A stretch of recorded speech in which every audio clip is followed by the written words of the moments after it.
Grace. Pardon? Mbote Mama Grace. Mbote papa, mbote. Mama Grace, ngai na bengi yo na parti ya Congo mama na ngai. Mama, na eko kwea na se makolo ya Nzambe na yo mama. Nzambe no ayeba kolimbisa ngai mama.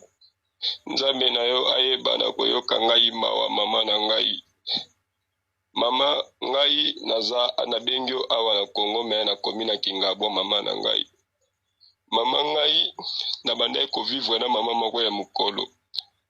Mama wana zwaki nga parce que nga nazala ba difficulté. Na ta wana nazalaki ata na position moko te ya ko vivre mama na ngai.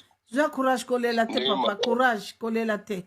Nzambe na nzambe ama papa kolela te, zana courage. Loba lokola mwana mobali tika kolela. Ali tangu ye azwi ngai nakomaki bongo penza na ndako oya ye. Mama wana tellement ye azalaki na balinière na ye abandaki na ye ko voyager. Na yaki kokuta ye na bana misatu mama na ngai. Azalaki penza na bana misatu oyo azalaki na bango. Bana basi ya liboso azalaki mwasi ya mibale mwasi ya misatu azalaki mobali kasi ye azalaki bongo muke.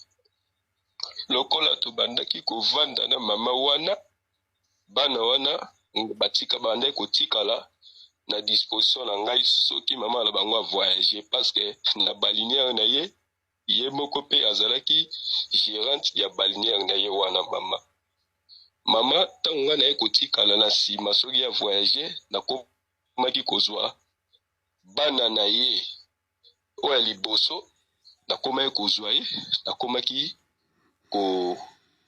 kopasaka na ba rapport sexuel mama pe nga mutu na dévergeaki ye nga mutu na dévergeaki bwana ye ya liboso na ye kozwa ya susu ya mibale nasali ye pe kaka ndenge nasalaka yaya na ye.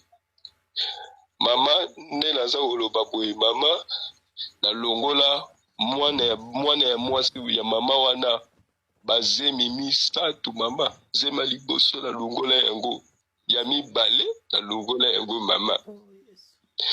Ali ya misatu mama na ye kolongola lisusu mama. Donc na baby sa vie mwana mwasi wana na bazemi nga na longola yango mama o na longola ye.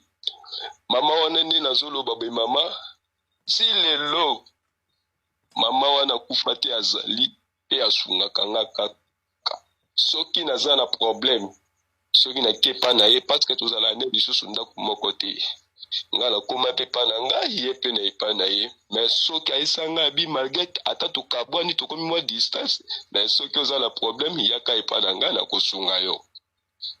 Nde mama ngai nakomaki soki naza na mwa problème na kokende kuna epa na ye mama wana azosunga nga ti lelo mama asungaka nga kaka mais soki nakepa na ye mama wana akosunga nga omona na suka ifo aloba kaka atuka mwana na ngai alela aka na kombo ya mwana na ye ya mwasi mwana nga ke libala babali yake be mwana nga koboteza te mwana nga koboteza te mwana nga botaka te.